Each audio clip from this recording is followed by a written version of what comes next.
नमस्कार दोस्तों, मैं हूं राजेंद्र नागर इस समय आपके साथ और आप देख रहे हैं अभय न्यूज पर 24 अप्रैल सोमवार दोपहर का बुलेटिन। आइए नजर डालते हैं शहर में आज की अभी तक की ताजा खबरों पर। सनक गाने पर विवाद के 5 दिन बाद रेपर बादशाह ने माफी मांगी। गढ़कालिका मंदिर में देर रात हुई चोरी, बिना फायर एनओसी के चल रहा hotel Chandragupta seal. Ujjain crime branch ने बोलेरो से पकड़ी 48 पेटी शराब और महाकाल दर्शन करने आया युवक रामघाट पर तैरते वक्त डूबा। खबरों में अभी और भी बहुत कुछ बाकी है, आप सिर्फ मेरे साथ बने रहिए। इस बुलेटिन के प्रायोजक हैं अक्की बेकरी एंड फास्ट फूड। सनक गाने पर हुए विवाद के 5 दिन बाद सोमवार को रेपर बादशाह ने सोशल मीडिया पर पोस्ट कर माफी मांग ली है। उन्होंने गाने में बदलाव करने की बात भी कही है। दरअसल पिछले दिनों रेपर बादशाह का सनक गाना रिलीज हुआ था। गाने में अपशब्दों के साथ भगवान शिव का नाम भी लिया गया था, जिसके बाद विवाद खड़ा हो गया था। मामले में श्री महाकालेश्वर मंदिर के पुजारी, पुरोहितों, साधु संतों और भक्तों ने बादशाह को तय समय में गाना हटाने और माफी मांगने के लिए कहा था। साथ ही एफआईआर करवाने की चेतावनी भी दी थी, जिसे देखते हुए बादशाह ने अपने फेसबुक और इंस्टाग्राम पेज पर सार्वजनिक रूप से माफी मांगते हुए गाने में बदलाव की बात भी कही है। उन्होंने सोशल मीडिया पोस्ट में लिखा है कि मैं विनम्रतापूर्वक उन लोगों से क्षमा मांगता हूं जिन्हें मैंने अनजाने में चोट पहुंचाई है। थोड़ा धैर्य रखें, समय लगेगा, गाने में बदलाव किए जा रहे हैं। मेरे सभी फैंस मेरा आधार हैं। यहां हम आपको ये बताते चलें कि उज्जैन के बाद इंदौर में भी श्री परशुराम सेना ने बादशाह के खिलाफ प्रदर्शन करते हुए 21 अप्रैल को एमजी रोड थाने में ज्ञापन सौंपकर एफआईआर दर्ज करने की मांग की थी। प्रसिद्ध गढ़कालिका मंदिर में रविवार सोमवार की दरमियानी रात चोरी हो गई। चोर दानपेटी में तोड़फोड़ कर नकदी ले उड़े। सूचना के बाद एसपी ने मौके का मुआयना किया। फिलहाल मंदिर के सिक्योरिटी गार्ड से पूछताछ की जा रही है। दरअसल ये घटना रविवार सोमवार की दरमियानी रात करीब 2 बजे की है। मंदिर के पुजारी पंडित श्याम तिवारी ने बताया कि मंदिर की दीवार फांदकर 2 चोर आए थे। उन्होंने दान पेटी को निशाना बनाया और राशि ले उड़े। सूचना पर एसपी सचिन शर्मा भी मंदिर पहुंचे और घटना स्थल का मुआयना किया। उन्होंने बताया कि सीसीटीवी कैमरे में 2 संदिग्ध दिखाई दे रहे हैं। जल्दी ही आरोपियों को पकड़ लिया जाएगा। दान पेटी से कितनी राशि चोरी हुई है, फिलहाल इसका पता नहीं चल सका है। बताया जा रहा है कि दान पेटी नवरात्रि के पहले 17 मार्च को खोली गई थी। उसके बाद से अब तक का दान इसी में था। कितनी क्या राशि गई ये तो बताना मुश्किल है, क्योंकि ये तो दान है। और जो यहाँ का जो गार्ड था भेरू, जो रात में जिसकी ड्यूटी थी, उसको पुलिस कार्रवाई कर रही है। रात से उसको उठा के ले गई है पुलिस। और रात भर यहाँ के जो प्रशासक मूलचंद जी जाटवा वो यहाँ पे मौजूद थे। मिनिमम 2 बजे की घटना है। मंदिर की दीवार कूद के चोर आए थे। रेलवे स्टेशन के सामने होटल चंद्रगुप्त में भीषण आग लगने के मामले में जांच के बाद होटल को सील कर दिया गया है। जांच में यह पाया गया कि होटल संचालक ने नगर निगम से फायर एनओसी भी नहीं ले रखी थी और होटल में आग बुझाने के इंतजाम भी नाकाफी थे। दरअसल होटल को सील करने की कार्रवाई नगर निगम की फायर ब्रिगेड टीम द्वारा की गई है। टीम ने रविवार को होटल को सील कर दिया। जब तक होटल संचालक नियमानुसार फायर की एनओसी नहीं लेते, तब तक होटल सील रहेगा। दरअसल शहर में नियमों को ताक पर रखकर कई बहुमंजिला होटलें संचालित की जा रही हैं, जिनमें सुरक्षा नियमों के अनुसार मापदंड नहीं है। कई होटल संचालकों ने नगर निगम से एनओसी भी नहीं ली है। बावजूद इसके निगम अधिकारियों द्वारा वर्षों से कोई कार्रवाई नहीं की गई है। यहाँ हम आपको ये बताते चलें कि शुक्रवार शनिवार की दरमियानी रात करीब 3 बजे रेलवे स्टेशन के सामने स्थित होटल चंद्रगुप्त की 5वीं मंजिल में शॉर्ट सर्किट से आग लग गई थी। जिस समय आग लगी उस समय होटल में देश भर से आए हुए करीब 35 यात्री रुके हुए थे। देवास गेट पुलिस ने मौके पर पहुंचकर यात्रियों को बाहर निकाला था। गनीमत रही कि घटना में जानहानि नहीं हुई। इधर घटना के बाद जागे नगर निगम ने सोमवार से रेलवे स्टेशन से मुहिम की शुरुआत की। नगर निगम और राजस्व की टीम होटलों की जांच करने पहुंची। यहां फायर एनओसी और बिल्डिंग की अनुमति आदि की जानकारी जुटाई जा रही है। अरे वो जो ये होटल संचालक जो हैं, जो नगर निगम के नियमों का पालन नहीं कर रहे हैं, इसलिए उनका जो अभी सीज की है ना चंद्रगुप्त होटल। हाँ हाँ।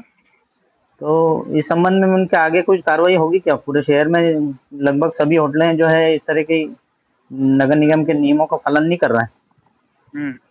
जैसे फायर फाइटर चलाई हम लोगों ने जी। तो आज जो है उसी एरिया से शुरू हो रहा है, स्टेशन वाले एरिया से शुरू हो रहा है। तो जितने इस तरह के होटल्स और जो अपने रेस्टोरेंट चल रहे हैं वहाँ पे जी, तो उसमें फायर की अनुमति, बिल्डिंग अनुमति और जो जो ये व्यवसाय कर रहे हैं उस व्यवसाय की अनुमति है कि नहीं, इस बारे में नगर निगम और राजस्व की जॉइंट टीम जो है आज वो कर रही है वहाँ पे जाँच।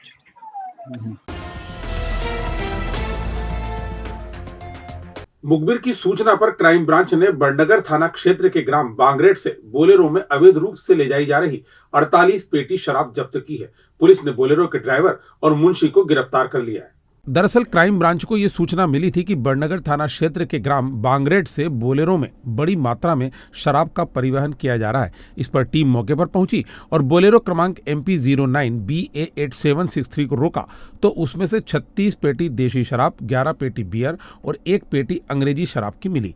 टीम ने बोलेरो के ड्राइवर मितेश पिता बलराम गुर्जर निवासी ग्राम लेकोड़ा और मुंशी विमलेश पिता राजबहादुर मिश्रा निवासी ग्राम घटेहा जिला रीवा को गिरफ्तार किया है। ड्राइवर ने बताया कि शराब की पेटियां अभिषेक पटेल नामक शख्स की हैं। क्राइम ब्रांच ने दोनों आरोपियों बोलेरो और शराब की पेटियों को बड़नगर पुलिस के हवाले किया है। तो उसी की सूचना के तहत आज जब उसकी तस्दीक करने टीम वहां पहुंची तो ग्राम बांगरेट जो कि बड़नगर थाना क्षेत्र के अंदर पड़ता है, वहां पे एक बोलेरो गाड़ी को पुलिस ने देखा। उसको जब रुकवाया, उसकी तलाशी ली तो उसके अंदर से कुल हमको 36 पेटी के आसपास जो देशी शराब होती है वो 36 पेटी हमको बरामद हुई। इसके साथ साथ 11 बियर की पेटियां वो भी पुलिस ने जब्त की हैं और साथ एक अंग्रेजी शराब की पेटी भी पुलिस ने जब्त की है।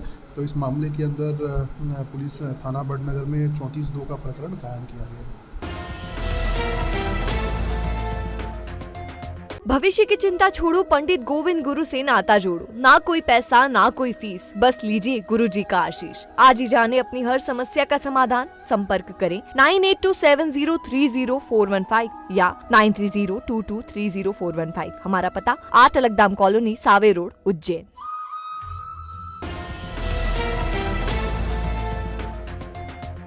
बाइक से घर लौट रहे मां और बेटे खेत में लगी आग के पास से बाइक निकालने के चक्कर में आग की चपेट में आ गए, जिससे दोनों झुलस गए। उन्हें जिला अस्पताल में भर्ती करवाया गया है। दरअसल नागदा तहसील के ग्राम कर्नावत का रहने वाला विकास पिता तेजाराम अपनी मां विष्णुबाई के साथ रविवार दोपहर खजूरिया खाल से अपने घर जा रहा था। इसी बीच गंभीर नदी के समीप एक खेत में आग लगी हुई थी। विकास ने जैसे ही बाइक वहां से निकाली, तेज हवा चलने से मां और बेटे आग की चपेट में आ गए और झुलस गए। उन्हें जिला अस्पताल में भर्ती करवाया गया है। ये जैसे कि हम खजूरिया खाल से अपने घर जा रहे थे करनावत, तो बीच में गंभीर नदी के पास में ऊपर पेट्रोल पंप के पास में एक खेत में दूर जल रहा था। तो जैसे ही हम निकलने गए तो बहुत तेज आंधी चली ना, तो हमारे पास में गई। तो हमारे को कुछ समझ में नहीं आया, मम्मी गिर गई। तो मैंने आगे जाके बाइक रोक दी और फिर उसको उठा के साइड में ले गया। माधवनगर थाना क्षेत्र स्थित घास मंडी में शराब के नशे में एक युवक ने एक परिवार के साथ मारपीट कर दी, जिसमें 4 लोग घायल हो गए। उन्हें इलाज के लिए जिला अस्पताल में भर्ती करवाया गया है। दरअसल घास मंडी स्थित मुन्नालाल की चाल में रहने वाले पूनम चंद्र रायकवार अपनी पत्नी पुष्पा रायकवार और भाभी के साथ बीती रात करीब 10:30 बजे घर के बाहर खड़े होकर बात कर रहे थे। तभी वहीं रहने वाला राजेश यादव शराब पीकर आया और गाली गलौज करने लगा। जब पूनम चंद ने उसे गाली देने से मना किया तो राजेश यादव ने पूनम चंद्र रायकवार, उनकी पत्नी पुष्पा, बेटा चेतन और बहू उषा के साथ मारपीट करते हुए फरसे से हमला कर दिया। चारों घायलों को तुरंत जिला अस्पताल में भर्ती करवाया गया, जहां उनका इलाज किया जा रहा है। इस मामले में माधवनगर पुलिस ने प्रकरण दर्ज किया है। घटना रहा वो कल मैं खाना खा के बाहर में मेरी पत्नी और मेरी भाभी जी हम बात कर रहे थे बाहर, और ये अचानक राजेश यादव आया, गाली गलौज कर रहा था। दारू के नशे में था, गाली गलौज करते हुए आया करा। तो मैंने उसको मना करा, भाई गाली गलौज क्यों कर रहा है, क्या यानी कि ऐसा क्यों कर रहा है। तो उल्टी सीधी बातें करने लगा। सबको पूरे परिवार को गाली बक रहा था, सबको कह रहा था। और सब कह रहा था बोले मोहल्ले वाले वो सबको बोले देख लूँगा, बोले मैं क्या बोले। सबके भाव बढ़ गए, कर गए तो मारने करने की धमकी देने लगा। फिर ये थोड़ी देर बाद में घर से आया करा और उसने अचानक मिर्ची पाउडर लेकर आया आंखों में डाल के, और उसने मैं फरसे से हमला कर दिया। इसमें घटना मेरे परिवार के यानी कि 5-6 लोगों को चोट आई करी है। घटिया तहसील के ग्राम डाबरी में एक किसान खेत में बिछे पाइप निकालने के दौरान आग की चपेट में आ गया, जिससे वह गंभीर रूप से झुलस गया। उसे जिला अस्पताल में भर्ती करवाया गया है। मिली जानकारी के मुताबिक घटिया तहसील के ग्राम डाबरी का रहने वाला चंदर पिता रतनलाल उम्र 40 साल खेती करता है। रविवार दोपहर उसके खेत के समीप अन्य खेत में आग लग गई, जिसे देख चंदर अपने खेत में बिछे हुए पाइप समेटने लगा। इसी दौरान हवा का तेज झोंका आया, जिससे चंदर आग की चपेट में आ गया और उसका चेहरा और हाथ झुलस गए। उसे जिला अस्पताल में भर्ती करवाया गया है। खेत में आग लगी थी तो मैं अपने पाइप बचाने के चक्कर में पाइप खींच रहा था, अचानक जोर से हवा आई और मैं झुलस गया।